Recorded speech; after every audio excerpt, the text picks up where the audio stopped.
प्यारे बच्चों, हमने गूगल मीट पे आपके अभी तक 2 क्लास लिए हैं क्लास 6 के।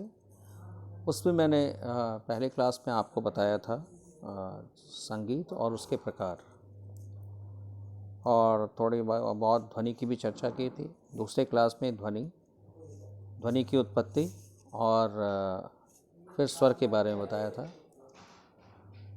उसका स्क्रिप्ट मैं नहीं भेज पाया था अभी, तो मैं उसको भेज रहा हूँ, आप इसको देख लीजिएगा जिससे और आपके समझ में आए। मैंने चर्चा तो किया था, लेकिन वहाँ पर लिखवाना अभी पूरी तरह से संभव नहीं था, तो मैंने कहा था कि आपको भेजूँगा। आज आपके सामने ये स्वर लिखा हुआ आप देख रहे हैं, सामने स्क्रिप्ट है आपकी। स्वर क्या है? संगीत में स्वर शब्द स्व तथा र से मिला है। ये इसका अर्थ है स्वयं के लिए प्रस्तुत करना। वास्तव में स्वर वह संगीतोपयोगी नाद है जो स्पष्ट और स्वयं मधुर हो, जिसकी आवाज़ स्थिर और गुंजायमान हो, जिसे सुनकर मनुष्य को प्रसन्नता की प्राप्ति हो। इसमें एक शब्द आया संगीतोपयोगी नाद। नाद क्या है? नाद को समझना जरूरी है। संगीतोपयोगी ध्वनि को नाद कहते हैं, यानी जो ध्वनि सुनने में मधुर हो, कर्णप्रिय हो और जिसका इस्तेमाल संगीत में हो सकता है, वही नाद कहलाती है।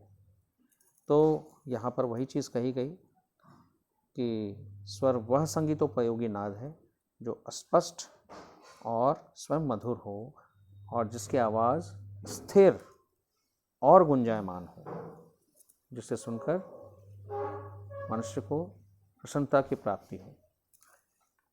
अब इसके बाद मैं अपने हमारे संगीत विद्वान जिन्होंने संगीत शास्त्र की भी जो रचना की गई, तो उनका नाम था पंडित अहोबल। उन्होंने जो है स्वर को इस तरह से परिभाषित किया है: वैसी संगीतोपयोगी ध्वनि जो सुनने वाले श्रोताओं का चित्त प्रसन्न करे, वही स्वर है। यानी कि वैसी संगीतोपयोगी ध्वनि जो सुनने वाले हैं, सुनने वाले को श्रोता कहा जाता है, तो श्रोताओं का चित्त प्रसन्न करे, यानी कि उनको आनंदित करे, वही स्वर है। अब स्वर की उत्पत्ति, स्वरों की जो उत्पत्ति है संगीत में, उसे श्रुतियों से मानी गई है। श्रुतियों की कुल संख्या 22 है। श्रुति का मतलब होता है सुनने योग्य ध्वनि। श्रूयते इति श्रुति, यानी सुनने योग्य ध्वनि।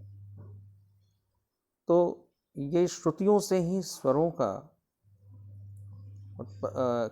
की उत्पत्ति हुई है।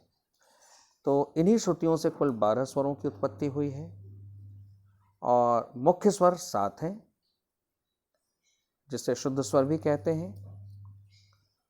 जैसे आपने नाम सुना होगा, शॉर्ट नेम है उसका सा रे ग म प ध और नी।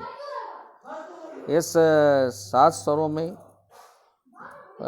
5 स्वर जो हैं, जैसे रे ग म ध नी, रे ग म ध नी, ये दो हैं। यानी कि नाम तो वही है, लेकिन इनके स्थान दो हैं। तो ये 5 गुने 2 यानी कि 10 हो गए, और सा और प एक ही है, तो वो 2 हो गए, यानी कि 10 + 2 12, कुल 12 स्वर होते हैं, जिसमें कि पूरे विश्व का संगीत टिका है। अभी तक हम लोगों को 13वें स्वर की आवश्यकता उसकी महसूस नहीं हुई। सबसे पहले 22 श्रुतियों में से 7 स्वरों को लिया गया, जिसका नामांकन किया गया सा रे गा मा पा धा नी। लेकिन व्यवहारिक सरलता के लिए शॉर्ट नेम में सा रे गा मा पा धा नी है। फिर उनमें से 22 श्रुतियों में से 5 और श्रुतियाँ ली गई, वो 5 श्रुतियाँ थी जिसको विकृत स्वर कहा गया। वो हैं 5 शुद्ध स्वर हो गए, 7 में से 5 शुद्ध हैं और 5 विकृत भी हैं। तो उनका नाम उन्हीं स्वरों के आधार पे 5 शुद्ध स्वरों के नाम पे ही रख दिया गया है। तो इस तरह से कुल 12 स्वर हैं। अब 12 स्वरों के 12 स्वर नाम से नहीं हैं, नाम से तो 7 ही हैं, लेकिन स्थान से जो हैं उनके निश्चित स्थान 12 हैं। तो इस तरह से जो हैं कुल 12 स्वर हैं, और जो नाम उनके साथ हैं वो शॉर्ट नेम है, व्यवहारिक सरलता के लिए गाने में उपयोग किया जाता है, लेकिन इसके पूरे नाम भी हैं जो आपके सामने स्क्रिप्ट में नीचे लिखा हुआ है। आप देखिए स्वर और उनके नाम। सा का पूरा नाम सड़ज है, रे का पूरा नाम ऋषभ है, ग का पूरा नाम गांधार, म मध्यम, प पंचम, ध धैवत और नि निषाद। इस नाम से हम इन स्वरों को जानते हैं, पूरा नाम इनका ये है। तो प्यारे बच्चों, आप इस स्क्रिप्ट को अपनी कॉपी में, अपने नोटबुक में, म्यूज़िक नोटबुक में उतारेंगे अभी सुंदर ढंग से।